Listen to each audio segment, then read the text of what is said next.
여기서 점점 그 큰 금액을 이제 분할 투자하고 장기 투자를 할 거야 라고 생각을 했다가 올라가는 순간 마음이 급해지기 시작합니다. 아, 내가 좀 너무 적게 샀나? 이런 생각이 들면서 점점 큰 금액으로 합니다. 집을 사거나 땅을 사면 좋을 것이다. 이런 믿음을 갖고 하는 그런 가치 투자가 맞지?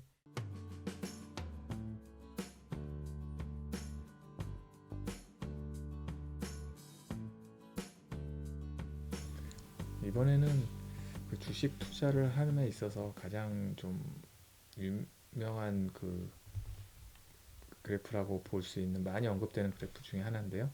이게 금융위기가 오는 그런 어떤 금융위기가 시작되는 시점을 이제 그 설명하기 위한 그래프인데 주식 거래나 뭐 이런 부분에서 많이 사용되는 그런 그래프라서 한번 설명을 드리고자 합니다. 그러니까 여기 부분이 이제 그 주식 그러니까 금융위기가 시작되는 시점이라고 생각을 얘기를 하는데요. 쉽게 얘기해서 잠복 단계. 우리 개인으로 치면은 일단 아무 관심이 없는 단계입니다. 주식이랑 거의 아무 관심이 없고 일단 뭐 조금 이제 오르기 시작하면 이제 보는 사람, 아는 사람만 조금씩 이제 들어가기 시작하는 거죠. 근데 만일에 주린이 분이 여기서 들어가긴 보통 힘든데 만약에 들어간다면 우리의 그 어떤 보통 패턴은 조그만 금액으로 들어갑니다. 뭐 주식이 낮으니까 좀 들어가 볼까 해서 조금의 금액으로 좀 들어갑니다. 그러다가 이제 좀 처음에는 나는 이걸 장기 투자하겠어. 보통은 처음에 그런 식으로 들어가죠. 그래서 좀 기다리다 보면 이제 이렇게 살살 올라갑니다. 그러면서 언론 보도가 증가하죠. 뭐 이게 뭐 어떤 거고 뭐 어떤 주식이다 뭐 이렇게 하면서 막 올라오기 시작합니다. 근데 사실은 그러면은 우리는 여기서 많이 주식을 사놨으면은 즐거운 마음으로 보면 되는데 보통은 여기 소액으로 확신이 없기 때문에 이 어떤 회사에 대한 그렇기 때문에 작은 금액으로 들어가서 이제 조금씩 분할 매수를 하겠죠. 하다가 주식이 막 급하게 오르면 보통은 이제 사람들이 막 투자한 분이 마음이 급해집니다. 아, 투자를 좀 더 할 걸. 너무 작은 금액으로 했기 때문에 그 성이 안 차는 거죠. 그래서 여기서 점점 그 큰 금액을 이제 분할 투자하고 장기 투자를 할 거야라고 생각을 했다가 올라가는 순간 마음이 급해지기 시작합니다. 아, 내가 좀 너무 적게 샀나? 이런 생각이 들면서 점점 큰 금액으로 합니다. 근데 급하게 더 올라가기 때문에 아, 이거는 정말 이제 되는 주식이다라는 이제 뭐 어떤 탐욕과 환상에 이제 빠져들입니다. 이건 정말 로켓 쏘듯 올라가겠다. 이제 이렇게 생각이 들면서 자기가 갖고 있는 돈의 비중의 가장 큰 금액을 합니다. 하지만 주식이란 게 영원히 오를 수는 없거든요. 어느 순간이 오르면 이제 툭 떨어지게 됩니다. 그러면 아, 이거는 일시적인 조정이다. 뭐 개미털기다. 뭐 쉽게 얘기해서 조금 조정을 해서 다시 더 오를 것이다. 라는 이제 뭐 그런 믿음을 가지게 됩니다. 그래서 조금 손절을 하기보다는 이게 갖고 있습니다. 그러다 보면 뭐 데드캣 바운스라고 하는 뭐 약간의 그런 조정 다시 반등이 오게 돼 있습니다. 그러면 아, 이제 내 판단이 맞았어. 그러면서 더 투자를 한다든지 손절 여기서 이제 충분히 사실 여기서 금액을 많이 했기 때문에 많이 투자를 했기 때문에 이득을 보거나 아니면 크게 너 여기 지나치게 많이 했어도 여기서 손절을 했으면 큰 손해를 안 보거나 거의 본전이거나 뭐 약간의 이득을 충분히 볼 수 있는 시기가 있었는데 여기서 너무 많이 투자를 해버리면 이제 다시 정상으로 돌아온다니 이런 생각으로 더 기다리게 되는 거죠. 그러다가 확 떨어집니다. 주식의 어떤 그런 다시 본질의 가치를 찾는 거죠. 그러면 이제 과열된 상태에서 갖고 있던 돈을 훅 떨어졌기 때문에 공포가 오고 아, 그러면서 공포가 올 때 바로 팔아도 되는데 보통은 어떡하지 하다가 계속 떨어지는 걸 보고 못 참고 투매를 합니다. 그러다가 완전 이제 난 이제 주식을 안 보겠어. 주식을 보지 않아. 이제 내 주식은 이제 끝났어. 뭐 이런 주식 인생 뭐 이런 식으로 하거나 아니면 이때까지 이걸 이 공포를 버티고 갖고 계신 분은 완전 주식을 보지 않는 그런 단계에 올라다가 다시 정상화. 이 패턴으로 가는 게 이제 가장 유명한 하이먼 민스키 모델인데 많이 언급되고 하지만 이 주식이 이 차트가 좀 유명한 거는 많은 시사하는 점이 있기 때문에 이제 이 차트가 유명해진 거시겠죠. 그래서 보통 말씀하시는 게 뭐냐면 주식 투자를 할 때 이 초창기에 조금 더 용기를 내서 투자를 할 때 너무 소액으로 해버리면 투자를 한다는 자체는 뭐냐면 이 어떤 기업을 믿고 이 기업의 비전과 미래를 믿기 때문에 이제 투자를 하는 건데 너무 작은 금액을 투자를 하면 나중에 갔을 때 주식은 계속 꾸준히 오르지 않거든요.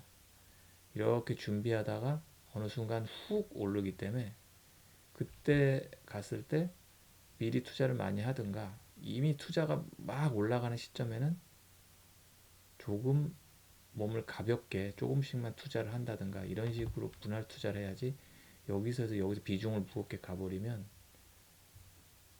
내가 정상적인 이 그래프를 모르는 사람은 없을 겁니다. 근데 판단을 못하고 이런 패턴에 당하게 된다. 뭐 이런 얘기죠. 그래서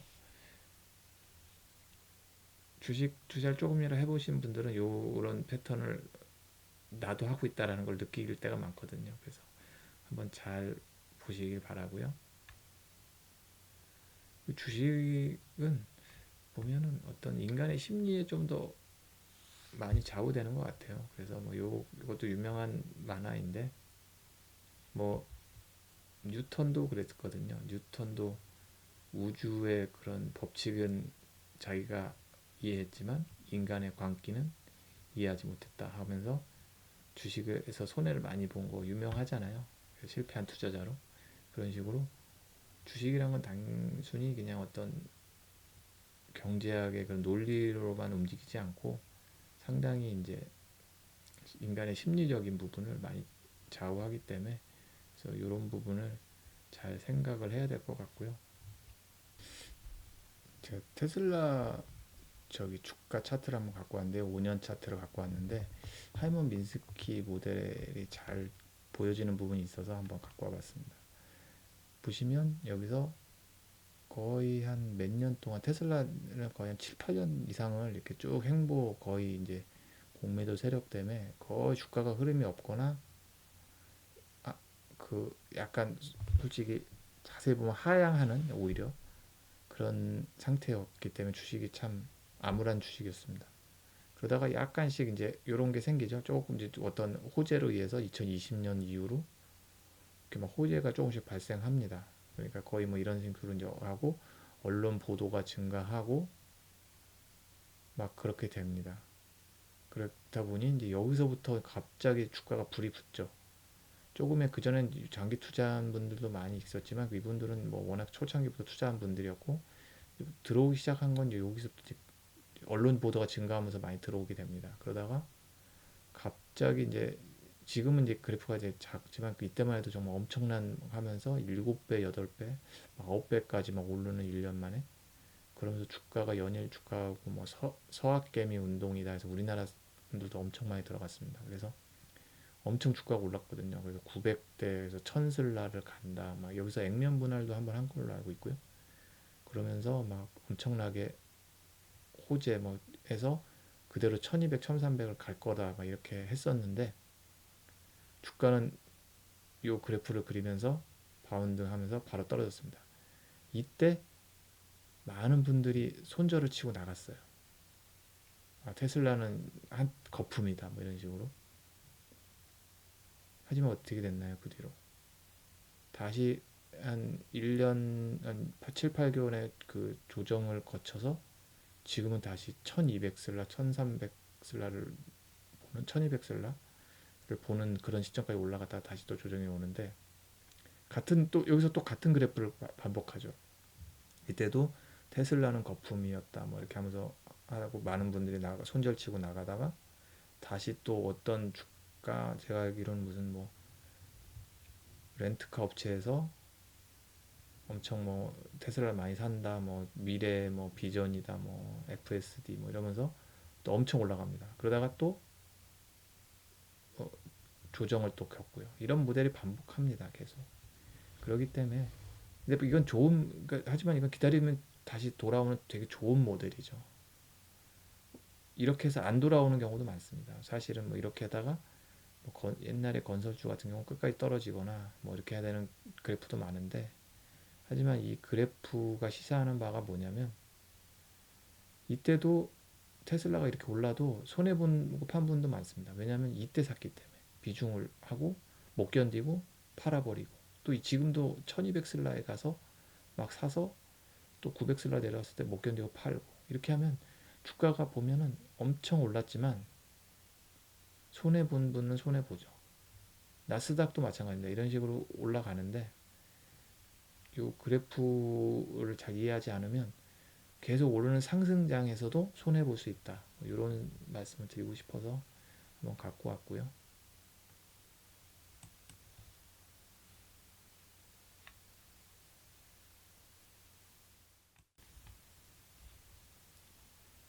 네, 이것은 이제 S&P 500, 그 미국에 상장되어 있는 500대 그 주요 기업을 상징하는 맵 그래프인데요. 보시면 이제 시가총액 기준으로 돼 있고, 많이 가장 이렇게 좀 그 시황을 파악하기 좋아서 미국 증시를 많이 보고 많이 나오는 그래프고요.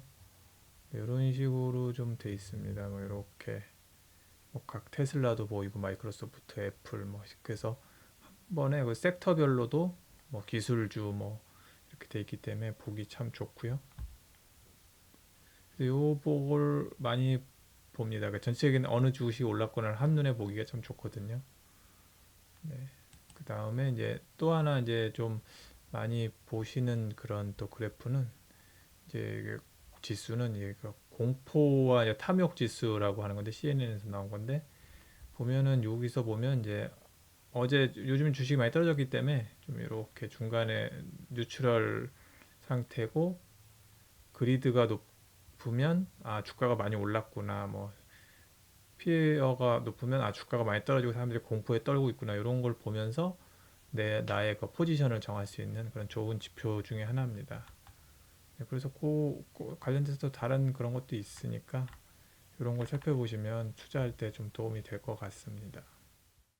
이번 시간에는 주식을 하면 내야 되는 세금에 대해서 알아볼 텐데요. 일단은 주식은 배당소득세, 양도소득세, 막 거래세, 뭐 종합소득세 뭐 이런 정도가 있습니다. 그 외에 이제 세금이 아니지만 뭐 수수료가 당연히 있겠죠. 증권사에 내야 되는.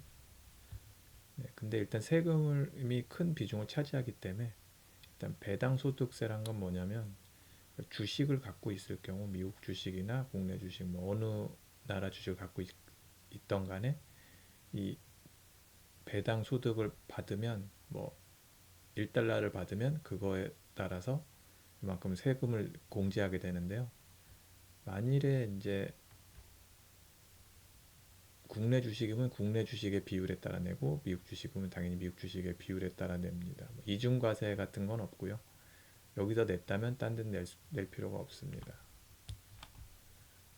국내 주식 같은 경우는 조금 더 높은 편이고 미국 주식 같은 경우는 이 정도가 있고, 또 미국 주식은 약간 또 주의하셔야 되는 게 그 당연히 달러로 받기 때문에 그 어떤 달러의 그 환율에 따라 그 변동하는 거, 그 부분 꼭 잘 보셔야 될 것 같고요. 그다음에 양도소득세가 있습니다. 이거는 국내에는 없습니다.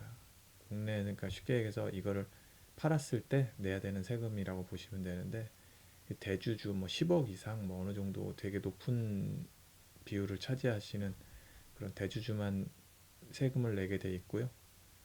하지만은 뭐 원래 10억이었다 뭐 3억까지 내린다고 했는데 그건 아직 좀 진행 중인 걸로 알고 있습니다.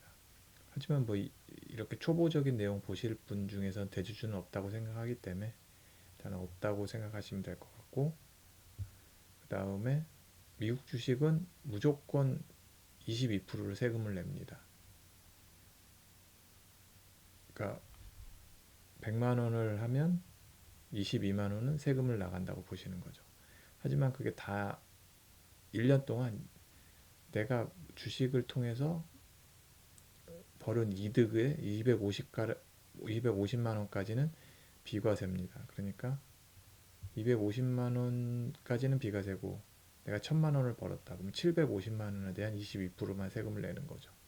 근데 이게 손익통산 뭐 분류과세 뭐 이렇게 돼 있는데, 이게 뭐냐면은 내가 어떤 A라는 주식으로 1000만 원을 벌었고 B라는 주식으로 500만 원을 손해를 봤으면 500만 원의 그 벌은 주식과 뺀 그 주식 그 금액을 계산을 해서 그럼 500만 원에 대한 세금만 내는 겁니다. 1000만 원 벌고 500만 원 손해 봤으니까. 근데 그냥 내 계좌에 지금 그 증권 계좌에 손익을 갖고 하는 게 아니고 팔았을 때 시점입니다. 그러니까 안 팔면 계산이 안 되는 겁니다. 내가 1억을 벌었어도 그 계좌에 있는 동안은 아니고 팔았을 때 내는 세금입니다. 그래서 연말에 그런 거를 위해서 다시 팔았다 사는 뭐 그런 기법을 사용하시는데요. 그래서 그런 거를 잘 보시면 될 것 같고, 거래세는 뭐 25% 0.25고 뭐 2023년 더 줄어든다고 뭐 돼 있는데, 요건 그때그때 좀 다르기 때문에, 그리고 이것도 뭐 이렇게 돼 있는데 뭐 워낙 그 적은 금액이기 때문에 요 소수점 뭐 5자리 숫자까지 나오는 그런 금액이기 때문에 큰 의미는 없고, 그러니까 뭐 거래세는 큰 의미는 없습니다. 네. 그 다음에 배당 소득이란 거, 그러니까 쉽게 얘기해서 금융소득 2천만 원 이상 시, 뭐 내가 그러니까 쉽게 해서 불로소득이라고 할 수 있는데, 뭐 이자에 관련된 소득으로 연간 2천만 원 이상 시에는 세금을 내는 걸로 되어 있습니다.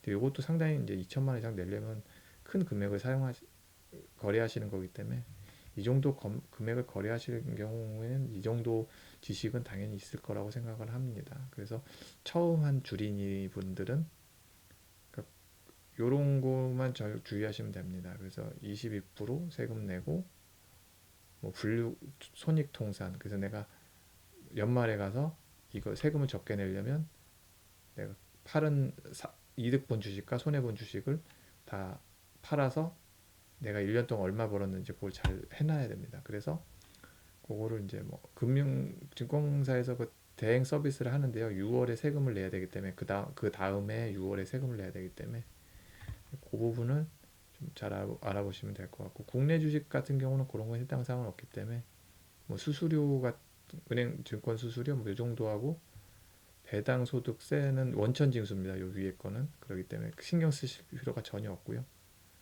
네, 그렇게 돼 있기 때문에 아마 해외 주식 하시는 분 여기만 좀 신경 쓰시면 큰 건 없다고 생각합니다.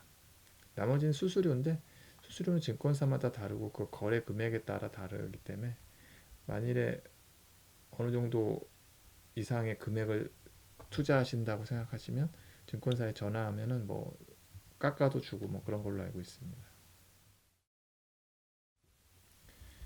네, 오늘은 그 주식 앱 차트와 뭐 각종 뭐 지수 바라보는 맵이라든가 뭐 이런 거 좀 알아봤는데, 저는 앞으로도 뭐 그래프를 보는 법, 뭐 일봉 차트 보는 법 이런 것도 조금은 뭐 같이 얘기해 볼 수 있다고 생각하지만, 저는 그런 거를 바라봐서 우리가 전문 트레이더가 될 게 아니기 때문에 그런 거는 좋지 못하고, 저는 가치 투자를 하면서 기업의 펀드멘탈이라든가 미래의 비전을 보고 내 돈을 어느 부동산 가치 아파트에 투자한다든가 어느 지역이 이렇게 집을 사거나 땅을 사면 좋을 것이다 이런 믿음을 갖고 하는 그런 가치 투자가 맞지, 그래프를 분석해서 내일의 주가를 맞히는 거는 솔직히 불가능하다고 생각합니다. 그래서 그냥 어떤 학문적 호기심으로 조금은 해볼 텐데 그렇게 의미는 안 두셨으면 합니다.